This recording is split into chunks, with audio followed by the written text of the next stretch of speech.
Guy brags about banging my ex-girlfriend, so I make sure he never drives again. Here's what happened. Subscribe to Am I the Jerk on YouTube and hit the bell for notifications. I'm a regular at a bar. I don't have family, my roommate was out of town, so I went to the bar. I was having a good night. Then this jerk showed up. Now, this jerk and I don't have a lot of history in mind. I was dating a girl 3 years ago, she cheated on me, I broke up with her. The whole relationship lasted all of a month. In my mind, that was the end of it. Things happen, move on. The person she cheated on me with was this jerk. Now, this jerk is a weird person. I don't harbor any ill will. This guy, however, ran in very vaguely the same circles as me. He would see me at a bar or a party occasionally and make it a point to say, "I screwed that guy's girlfriend." Occasionally, it was a party host saying, "Hey, that guy's worried about you fighting him." Or at a bar, "Dude, you gonna kick that guy's butt? Cause he's asking people to have his back." I had zero interest in this guy. I gave not a single crap about him. I just wanted to have a drink and have fun. What was weird about it is that he always introduced himself and acted like he remembered me from somewhere. I'd be like, "Yeah, you banged Jennifer."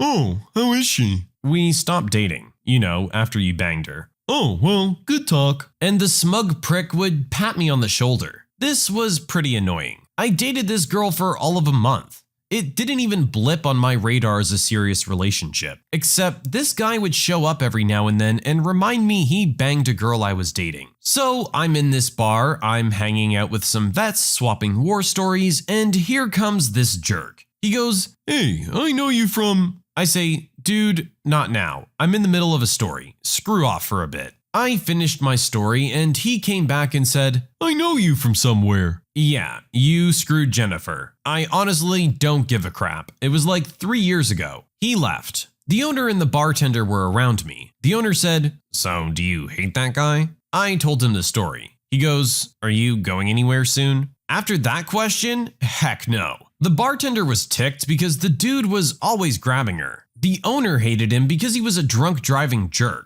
At the bar, you don't drive drunk. The owner has a policy that if you need to get home, they'll pay for a cab if you pay it back the next time you're in. If you're stone broke, you get a cab home. Just pay it back when you can. And he will call the police on you if you try to drive drunk. That dude does not tolerate that crap. This guy had a history of driving drunk from that bar. The bartender went back and made a phone call, and I drank a few beers. I was promised a show and I'd wait. The guy left and shook my hand. The smug prick even patted me on the shoulder and said, "Say hi to Jen." He pulled out and there were flashing lights. The bartender called the non-emergency line and said there was a repeat DUI offender at the bar, and they sent a non-marked car to hang out in the parking lot. This is his charge as a third-time offender. 120 days to 11 months, 29 days in jail, $1,100 to $10,000 in mandatory fines, license revocation for 6 to 10 years, no restricted license available, subject to vehicle seizure or forfeiture, alcohol and drug treatment program. Judge could order an ignition interlock device installed at your expense. If 2 convictions of DUI in 5 years, ignition interlock device required for 6 months after installment at your expense. That jerk was never driving again. Merry Christmas to me.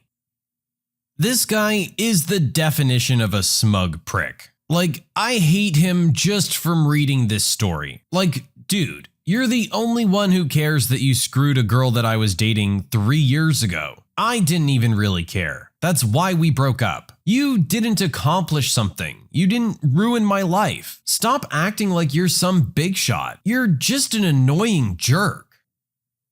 I tried to warn a customer not to dispute his no-show charge with the bank, but they never listen. I work at a big brand name hotel in a beach town. In the summer, our rates skyrocket to almost $300 a night, and we're usually sold out. Someone booked 2 rooms for a long weekend and decided not to show or bother calling to cancel. Our no-show policy is pretty standard. 1 night's cost for each room you booked. This gentleman was charged over $500 for his 2 no-show rooms. It sucks, and it's a lot of money, but it's 100% his fault. The gentleman called me a couple weeks later when he got his credit card bill. I explained to him our policy and that he wouldn't be getting a refund. He went off. "You don't know who you're messing with. I'm not paying you, idiot." Yada yada yada. Eventually, he told me he was just going to dispute it with his credit card company. This is basically what I said to him. Sir, if you want to dispute the charge with your bank, you have every right to do that. I wouldn't personally recommend it though. If this was a case of a stolen credit card, I'd agree with you. But we have documentation showing you were informed of the no-show policy. However, if you wish to pass this issue along to the bank, I'll gladly deal with them. When you dispute a charge, the bank will front you the money while they investigate. When he got money from the bank right after he filed a dispute,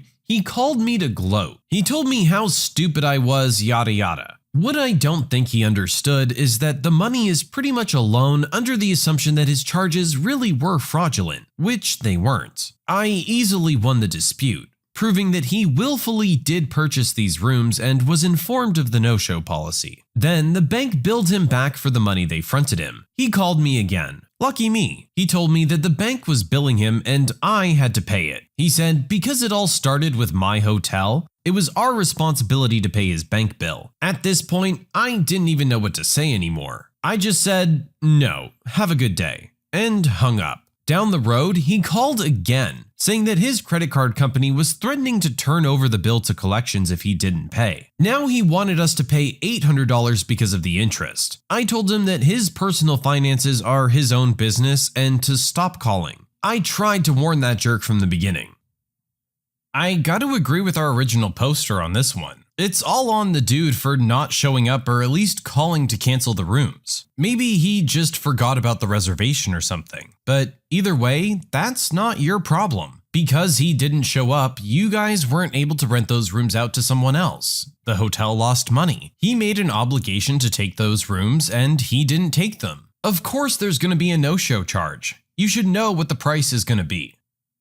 My manager was an awful person to me, so I got her fired in the most embarrassing way. Years ago, shortly after I graduated high school, I got a new job to support myself during college. The new gig was in a pet store, and I was working in the department that sold the fish, aquariums, reptiles, and birds. The store manager was an awesome guy, who I'll call Kurt. Kurt was an old school guy. He went to work, worked hard, and went home. That's all he expected out of you as well. My immediate manager over my department was this large snaggletooth witch of a woman I'll call Stephanie. We got off to a bad start because she quickly found out that I knew more about reptiles than her. She preferred the fish, whereas I had kept snakes for the past 4 to 5 years. Her ego couldn't handle a fresh employee not needing her guidance. From then on, she was terrible to me. She singled me out to clean the goldfish tanks and had the other employees cover sales every day I worked. She would say rude things to me, such as, "You're the weak link in my team. You're the reason I'm having problems in this department." Fast forward about a year and my hours have been cut by about 25%. I asked the store manager what the deal was, and he told me that our department had lost too much money between lack of sales and broken merchandise. This puzzled me, but I didn't think much of it because everybody's hours were cut. Simultaneously, myself and a few coworkers had noticed something strange. Stephanie had recently taken much more interest in the customers. She insisted on helping certain customers and sending us to do busy work while they were there. A customer came in one evening and was talking to us about how nice Stephanie is. Turns out, Stephanie was breeding mice and selling them to customers outside of the store. We found out she was breeding all of her animals, her dogs, turtles, and mice, and selling them to customers she met through our store. Not only was this taking business from us, our store had a couple corporate policies. We did not feed nor sell mice as live food for snakes, and we donated a lot of time and money to shelters, and we condemned breeding dogs and cats for sales. Stephanie was making more money by selling animals to the customers, all while her department had hours cut for all of its employees. It didn't quite make sense how this was costing us so much money, until one evening I thought I had figured it out. Stephanie was an otherwise lazy woman,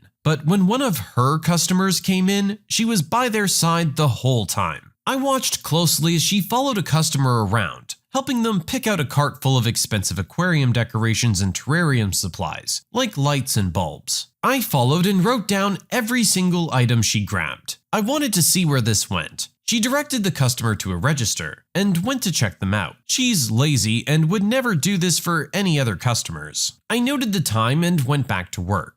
I later spoke to other cashiers about Stephanie checking customers out, and they said that she only ever rang up certain customers, and she acted weird when they did. They suspected she was abusing coupons for them or applying hefty discounts. I got my coworkers to corroborate my story about the under-the-table animal sales and suspicious behavior, and I went to talk to Kurt. I handed him a paper with about 20 UPCs and the time written on it, and I said, I think if you look up a transaction from Register 2 at this time last night, you'll find a large discount applied to it. These are the items I would expect you to find on that transaction. He was a bit puzzled, and I explained everything to him. I told him I didn't want to make any accusations before because I wasn't sure. But after seeing her in action, I was pretty sure something was going on. He thanked me and assured me he would look into it. A couple weeks later, I was at work and I noticed Kurt was standing near the door watching closely. It just so happens Stephanie was coming in for her shift right about that time. The second she walked through the door, he called her over to his office. Apparently waiting in his office was a regional manager from corporate. He looked at the list I gave him and looked up transactions from the night before. He found one at the exact time I wrote, but it only had about half of the items I listed. But every item that was on that receipt was on the list I gave him. This prompted him to watch her for a few weeks, and in that time frame, they found her to be taking her customers around shopping, personally taking them up to the register and scanning every other item and putting the expensive stuff into the cart without ringing it up. In that time span, she had given away over $1,500 in merchandise.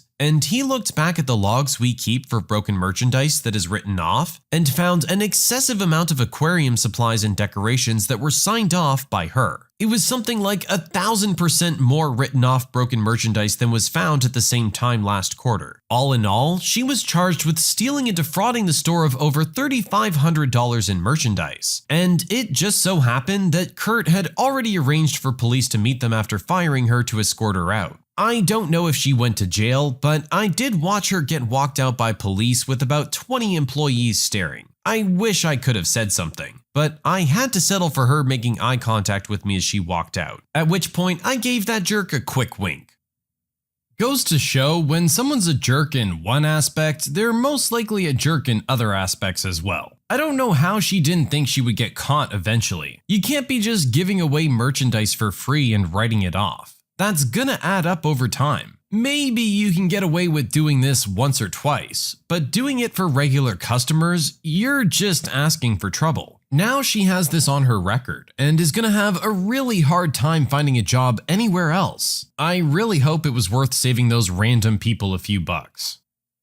Jerk of a businessman forgets his wallet in my bar, so I go out of my way to make sure he gets it back. In the early 2000s, I worked at an Irish pub on 2nd Avenue and 9th Street in Manhattan. We were used to seeing Midwestern men on a business trip announce, "I'll get the bill, this one's on me," only to regret it when they get the bill and realize that drinks in Manhattan don't cost the same as their local dive bar. The cast of our story today is Ohio businessman, waitress, and me. So this group of guys comes in and starts ordering beers. One guy, Ohio businessman, announces loudly, "Order whatever you want, this tab's on me." So they rack up a tab of around $400 in just over 3 hours. When the bill is brought to Ohio businessman, he starts yelling about being overcharged. "There's no way this is our bill. We didn't drink this much." I approach the table to try and help. Me. What seems to be the problem? "This woman's trying to overcharge us. She's trying to charge us for extra drinks." "What's the problem on the bill?" "Well, first of all, there's 6 shots on the bill. We never had any shots." "Sir, there are 6 empty shot glasses on the table." "Okay, maybe we had the shots, but there's no way we drank this many beers." "Sir, there are 6 of you.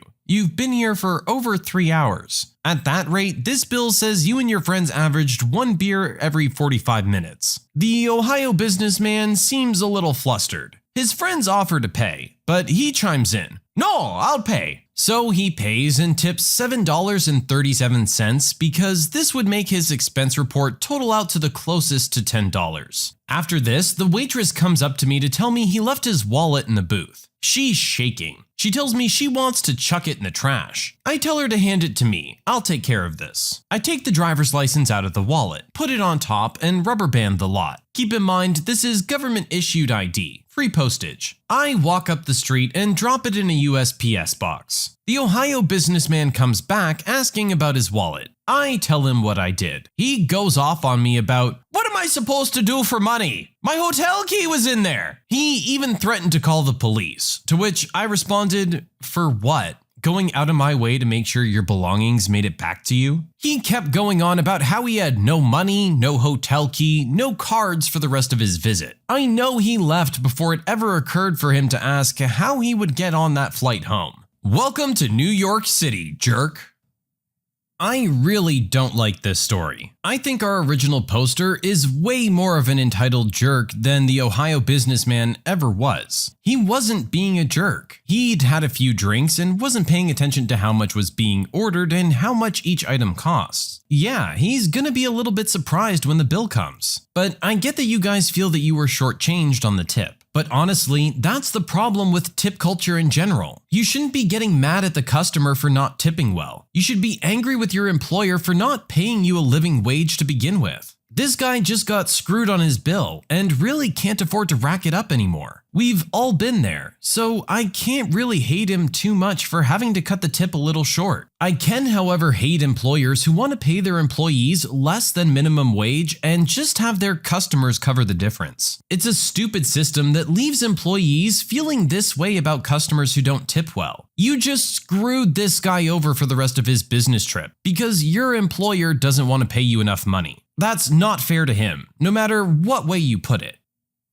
I told my sister that she can't bring my niece and nephew to my birthday dinner if she can't keep them under control. My sister, Angel, claims to use hands-off parenting with my niece, Sophia, and nephew, Parker. In actuality, Angel is entirely permissive and refuses to discipline them. She expects other adults to step in when Sophia and Parker's behavior is getting out of hand. For this reason, I asked Angel to get a babysitter for Sophia and Parker if she wanted to attend my 27th birthday. I love Sophia and Parker as their aunts, and at the time, I wanted a peaceful evening to celebrate my birthday instead of dealing with Sophia and Parker's behavior, because I know Angel isn't going to discipline them. Angel acted understanding when I made this request and explained my reasons to her in person, but then she went online and made a Facebook post accusing me of hating Sophia and Parker and trying to punish Angel by inviting our sister Jessica's kid Megan to my birthday dinner. Never mind that Megan is 17 and is practically an adult herself. Several of our relatives and mutual acquaintances called me out and said I was a jerk and was excluding a 10 and 7-year-old. I responded to Angel's post by sharing 2 videos of Sophia and Parker misbehaving while Angel did nothing. The first video was a recording taken by Megan, where Sophia and Parker were throwing tantrums and yelling at her. Megan was trying to calm Sophia and Parker down while Angel was on her tablet ignoring the situation. The other video was one that Angel took. Sophia and Parker were yelling, throwing toys at each other, and Parker even called his sister a bad word. Angel was laughing as if it were funny, and was again doing nothing to discipline Sophia or Parker. I wrote alongside the videos that I love Sophia and Parker as their aunts, but at the same time, I want a peaceful evening to celebrate my birthday. I don't want to be stuck disciplining Sophia and Parker because clearly Angel won't. Angel ended up not coming to my birthday at all. My parents told me I was in the wrong for sharing those videos, because everyone's children have acted up, and posting those videos didn't accomplish anything besides embarrassing Angel. They also said I should have compromised by having a nobody under 18 rule for my birthday dinner. Megan would not be able to attend, but then Sophia and Parker wouldn't feel excluded. I didn't see how that would be fair to myself or Megan. Am I the jerk for not wanting to make compromises for my birthday dinner? If you can't control your kids, then this is going to be the result. People aren't going to want them around. You can call it hands-off parenting or whatever you want, but at the end of the day, you're just not raising your kids. They're not pets. You can't just feed them and meet their basic requirements and otherwise leave them to their own devices. You do need to do some actual parenting. It sounds like her hands-off approach might be what she feels is best for her, but isn't what's best for the kids and anyone who has to spend time with those kids. You're not the jerk. Your sister just needs to get her act together and get these kids in line, or else she's gonna have much bigger problems later in life, not to mention the problems the kids are gonna have. When you subscribe, make sure to hit the bell to turn on notifications. Put the playlist on in the background to finish listening to all the stories, linked at the top of the description. And if you like Am I the Jerk, give Am I the Genius a shot, linked in the description as well. Either way, thanks a lot for watching, and we'll see you guys next time.